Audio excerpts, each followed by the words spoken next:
We are live. Hello, you lovely people. It is Wednesday, and as you know, I do a Facebook Live every Wednesday, and I'm here for just that reason. So, thank you for joining me if you are joining me. So, as always, I'm doing this as always. I frequently do Facebook Lives from StreamYard, which is a third party app that I really like. And if you are joining me from StreamYard, from Facebook, the way I'm going to see you in the comment section is Facebook user, which doesn't do you any good. It doesn't do me any good. So if you would click on the StreamYard notification to let me know, let StreamYard know who you are, that would be great. If not, would you drop a comment in the comment section, or anytime you drop a comment in the comment section, put your name there so I know who you are and I can talk to you, not at you. So there you go. So I'm going to get started. This is actually a short public service announcement. I can't think of anything else to call it. I'm Elise Tager. Let me step back. Let me tell you who I am if you don't already know me. I'm Elise Tager. I'm a business coach for ambitious female entrepreneurs and creator of the Solo to CEO program. I do one-to-one coaching. I have a program and a number of different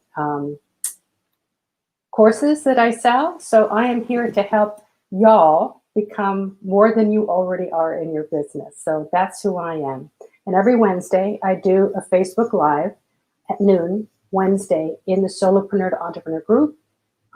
And you might, because I'm streaming from StreamYard, I'm also appearing in the Solo to CEO group, on my business page, and on YouTube. So you might be catching me in any one of those spots.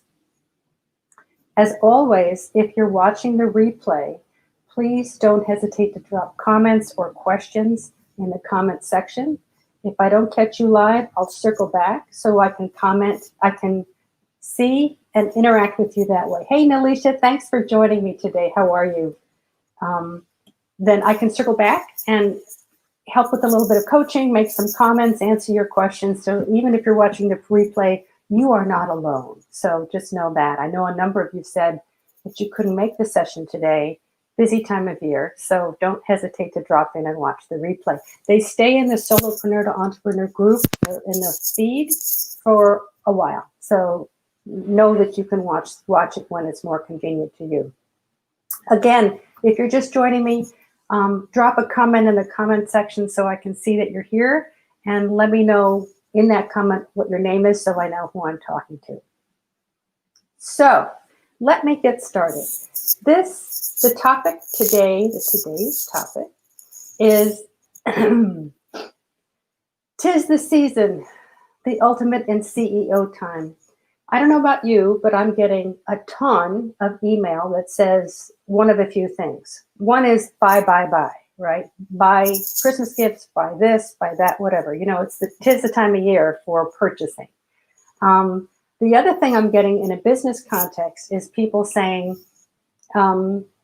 you've got to start your 2021 planning, right? Have you scoped out your plan for the year? Do you know your visibility plan? Do you know, get your business plan in place for 2021 before the year starts.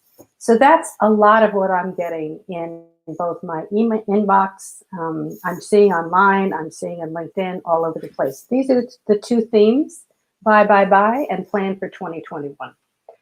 So I wanted to invite everybody to step back and take a breath, because that's what I'm going to be doing. Before you start madly going off, if not madly, then with much energy, starting off to plan your 2021, I want to invite you to take a minute to reflect back on 2020. And I don't just mean how much did you earn, how much did you spend, did you make any profit, right? That's the business, that's the bottom line for the business, is how are you doing financially? But I want to take a step away from that, because what I want to really encourage you to do before you get into business mode, before you get into planning mode, I want to encourage you to take a step back and take a look at how you've done as a CEO this year and how you've progressed in your life this year. And so let me just give you a couple of examples of that so you can see why this came up for me. So typically I take the last 2 weeks of December to do this kind of reflection. And then if I haven't already done it, the time between Christmas and New Year's, which is when not a whole lot of business gets done, well, during non-pandemic times, but people are on vacation, people are downtime, they're with relatives, it's just downtime for most people. And so what I like to use the last 2 weeks of December to do is to just take a look back at 2021. So what I really want, the reason I want you to do that is because 2020 was so unusual, because 2020 was so challenging on personal and business levels for all of us. I want you to think about how you did, not just in your business, but how you did in your work-life balance, and how are you doing in your life as a whole. Let's talk about mindset shifts that you experienced this year, emotional growth, right? These are things you can't measure in dollars and cents, so I want you to do the hard thinking. Emotional growth, certainly business successes or learnings. Get yourself grounded and confident as we head into the new year. So I just want to invite you to join me with that. I want you to notice that I said business successes or learnings. I may have shared with you guys in the past that I don't use the word failure. I think it's a complete disservice to ourselves. Nalisha says, I will as soon as I complete this real estate post licensure course. Right, I know you're working on that course, Nalisha. Although I'm not active, plan to maintain the license. This is one of my backup plans. Good, it's good to have backup plans. So I'm sure you're busy trying to complete that course. So notice I didn't say failure. I didn't say success or failure. And as I've said before, thinking of anything as a failure is a huge disservice to yourself, because it robs you of confidence, it robs you of energy, it brings up a whole lot of self-defeating self-talk. And I just want you to get that word out of your vocabulary. What you need to be doing from something that wasn't a complete success or somewhat of a success is get some learnings from it. What happened? What did you learn? How can you apply it differently going forward? It wasn't a failure. You learned something from it.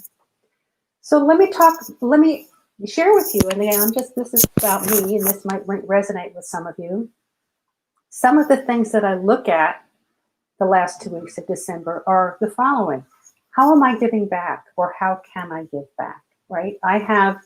There are a number of charities that I donate to every single year, but not just during holiday season. I donate to them throughout the year. I focus on children's hunger, or hunger in general. So I'm giving money and time to the food banks. You may have other charities that you think about, but in general, how are you giving back to your community or communities? It doesn't have to be with money. It can be with time. How are you showing up for people? Does a neighbor need help?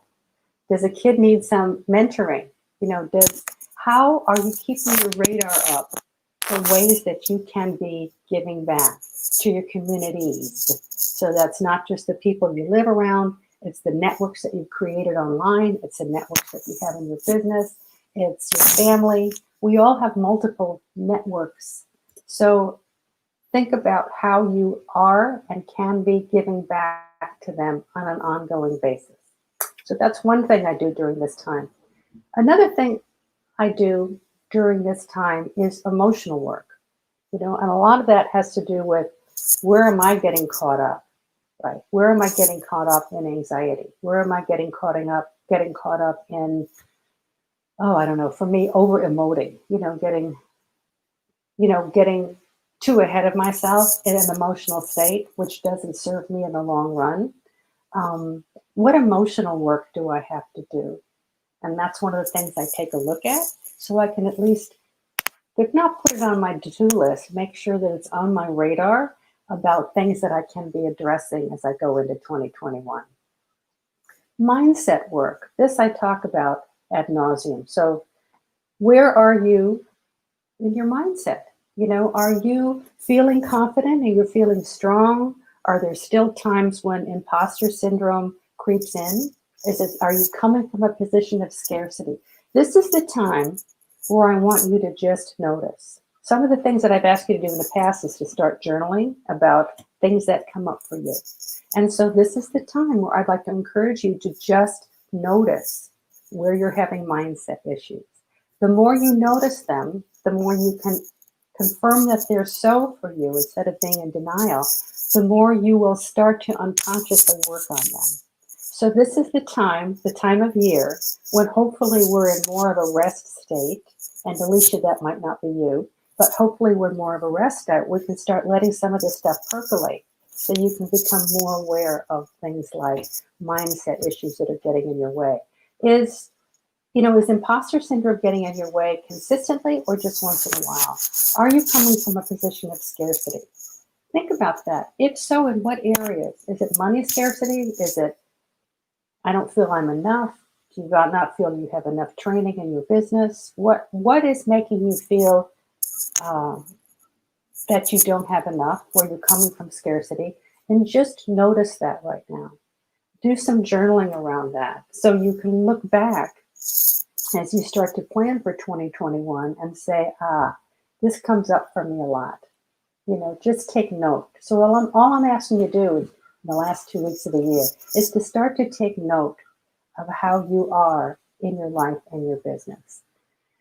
Another thing I do a lot of during the last 2 weeks of December is inspirational work, where I usually don't have the time throughout the year to just sit back and do some reading, listen to podcasts, watch webinars, watch movies that inspire me, right? We all have to recharge our batteries, right? And so whether that's emotional recharge or physical recharge, you need to recharge. And I choose to use the last part of December for that inspirational recharge. So I'm going to start 2 or 3 new books. I know I have a lot of movies that I've sort of tucked away that are inspirational to me, that I finally want to take the time to watch, so that I can get recharged and beefed up for the work I want to be doing next year.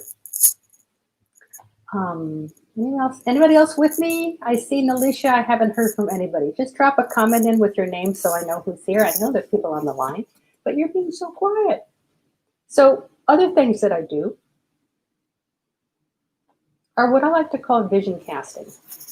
I am not a vision board kind of guy. I'm not a visual person. So the thought of having a whiteboard or a board, poster board up where I put pictures on there, that does not work for me. But I do what I think of as vision casting, where I start to think about, this is where I am in 2020.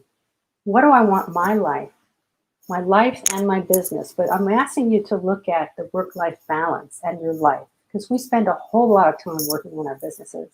What do I want my life to look like in a year, in 3 years, in 5 years, in 10 years? That might be daunting. I find 10 years is completely daunting.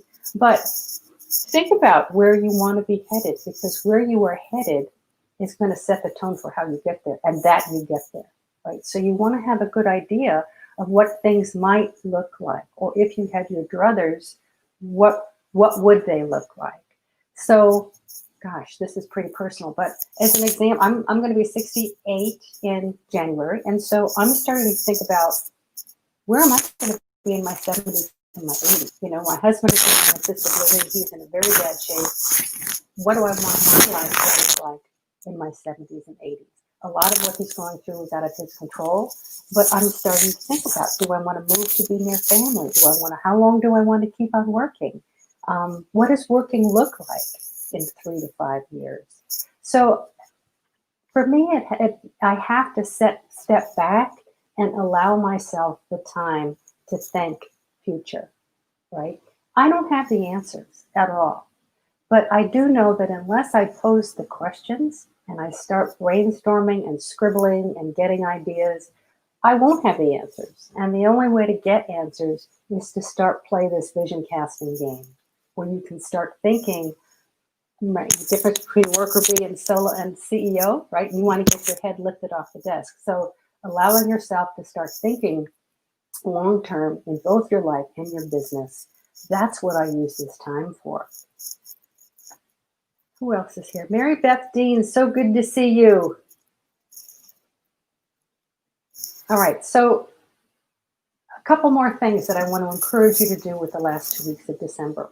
And this one I really want you to do. Before the end of the year, I want you to make a list of all your wins and accomplishments and achievements. I want you to methodically go back through your calendar and write down where you felt like a winner or where you accomplished something. Fill in the blank. It's up to you how big or how small you want to define that. But I want you to start some kind of record of where you have had successes. This could be, if you're doing this on an ongoing basis, and I do, this can be things like, I finally got the damn refrigerator cleaned out. That's a win for me. It could be new clients. It could be a revenue increase. It could be, there's so many things that it could be. But here's what happens to us, type A personalities and hardworking entrepreneurs. We are so busy being in the moment and working to build our business that we rarely take the time to take even a quick look back and say, I had the following successes last week. Or these two things dropped into place last week. Yay me. I'm asking you now to take the time to go back for the full year, if you haven't already done this, and document wins, big or small. Why this is important is, for one thing, you'll be amazed at how much it boosts your confidence. I mean, just the fact of looking for these little snippets are going to really boost your confidence. Secondly, you're creating a document. I don't care how you do it. If you do it on, if you're a paper and pencil person and I'm not, or if you do it in Asana or in a Word document or however you decide to do it. But I want you to do it in some way that you can retrieve it and look at it frequently. What this does for you is when you're having a bad day or a bad week, or you suffer a really bad setback, this is the time when you want to go back and read through that document and take a look at the testimonials you've gotten, the successes you had, the times when you felt you couldn't and you did. I want you to start to create that document so it can serve you on an ongoing basis throughout the year. And if you're really playing the game, I'd encourage you to do this every week so that you're keeping a running chart of, or running document of where you're finding success. We are so good at not congratulating ourselves. We're so good at beating ourselves up. We're so good at saying, yeah, but I didn't hit that goal, or I could have done more, I didn't.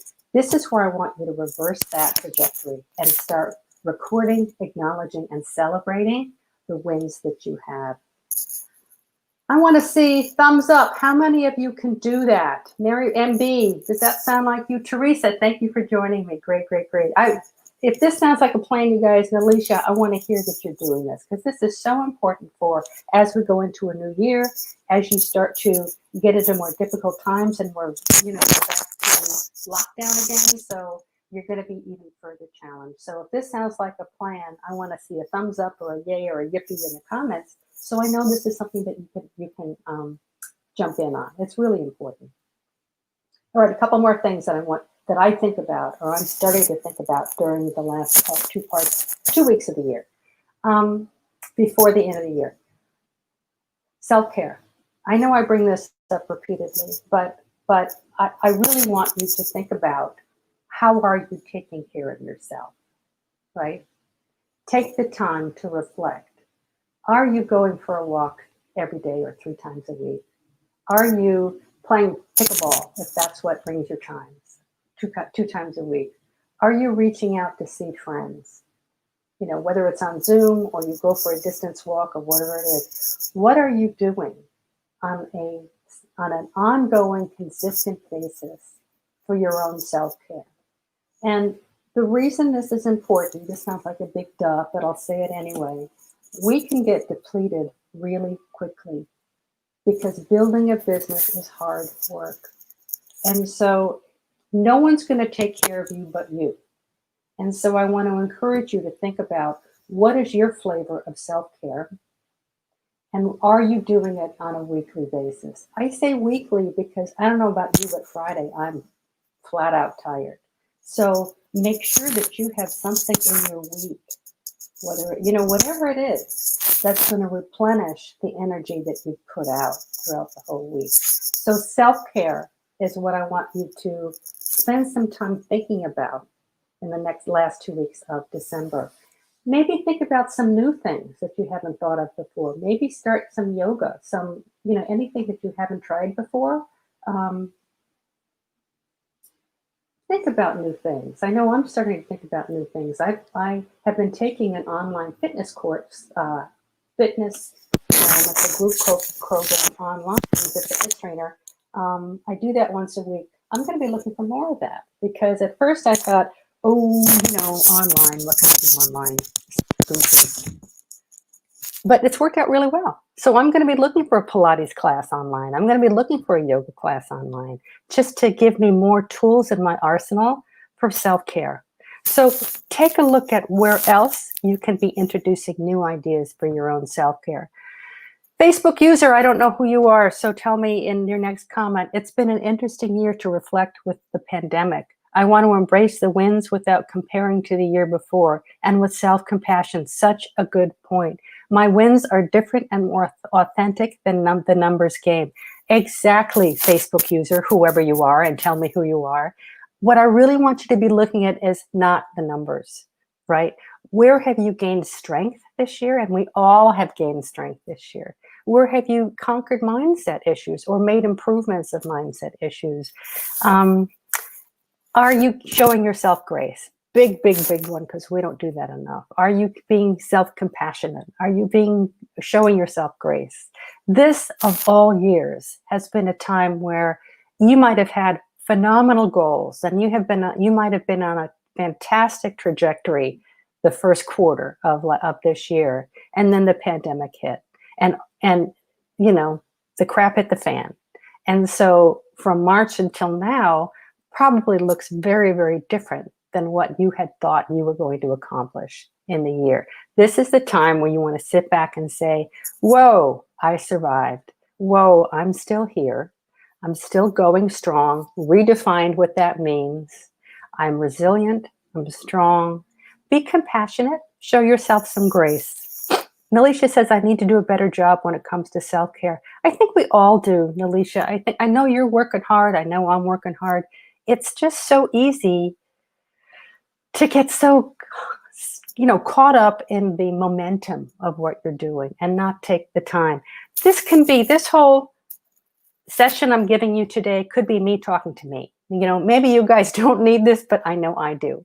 So don't think about, during this time where I'm asking you to self-reflect, don't focus on the numbers, please. I'm really asking you to show yourself some grace, acknowledge the resilience that this year took, the strength that it took, the amount of pivoting you had to do in both your business and your life, because, oh my God, if we've got kids at home and we're homeschooling them during all this, your life has changed. And there's so many other ways that our life has changed during this pandemic period. Give yourself grace. Spend the time to give yourself grace. So this was just quick. I just want to ask you guys to drop in the comments. What can you congratulate yourself for this year? Where have you grown? Is it about resilience? What are you coming out of this year with? And again, I'm not talking dollars and cents. I want to hear about where you've grown and what you've come out of the year with. So just drop some comments in there. I'd love to see.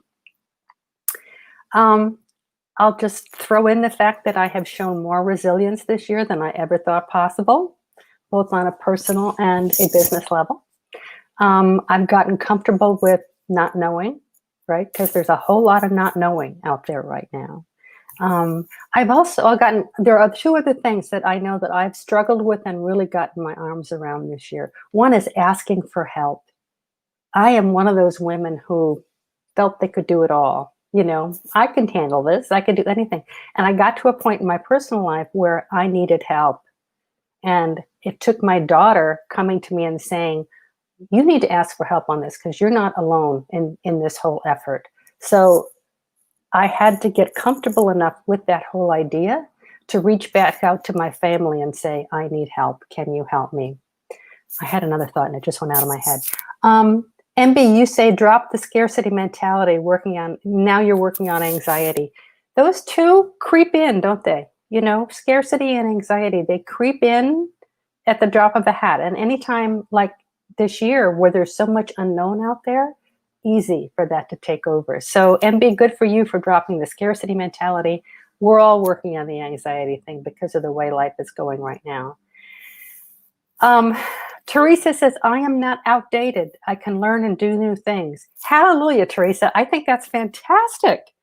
You know, age takes on a different, we define age by ourselves. I keep joking to my kids that I'm only 39. I'm going to be 68 next year, but in my heart of hearts, I feel like a 39-year-old. So it's a cliche, but I think age is how you, what you make it and the energy that you put out in the world. And Teresa, I think the self-talk, you know, if feeling outdated and old was something that you talked about to yourself, as soon as you can get that off your desk and out of your brain, the more that frees up space for you to reinterpret how these years look for you. So good on you. That's fantastic. Any other comments about what the last part of the year could look like and will look like for you? I'd love to hear it. Or was I just talking to myself? Which is fine. That's fine. But what I really want for you guys is to take a breath before you jump back into 2021 planning, before you jump into 2021. I just want you to take the time to take a look at where you are, both in your business and in your personal life, and do some assessment. Make sure that you know where you are. Make sure that you're willing to embrace the things that there are what they are. You're right, Teresa, you and I cannot change the fact that we're not 35-year-olds anymore, but this is it. And I'm gonna love it. I'm gonna embrace it. Tracy Russell, you said, I found myself realizing that it's not too late to start over again. You go, girl. Absolutely. You know, pivoting at any age is totally possible if you give yourself permission and you aren't judging yourself. So Tracy, I'm so glad to hear that that's a realization that you came to. Anybody else want to drop something in the comments before we take off here? Would love to hear it. I'm not too old to pivot. Yeah, love that word, pivot. In the first part of the year, I have a new course coming out on the topic of, it's called First Things First. And this is targeted to women who are pivoting or in startup. And so everything from what you need to start or re-pivot a business, everything from mindset to, you know, what your packages are and yada, yada. I'll tell you more about that in the first part of the year. But giving yourself the grace to do that is really important. Tracy, I'm so glad to hear that from you. Anybody else before we get on with our day? No. Okay. If you guys have more comments, tuck them in the replay, tuck them in the comments. I'll circle back later. If you're watching the replay, don't be silent. I would love to hear from you. So that's it from me. That was a quickie. I hope you have a great rest of your day, and I will see you in the group later today and tomorrow. Take care, everybody.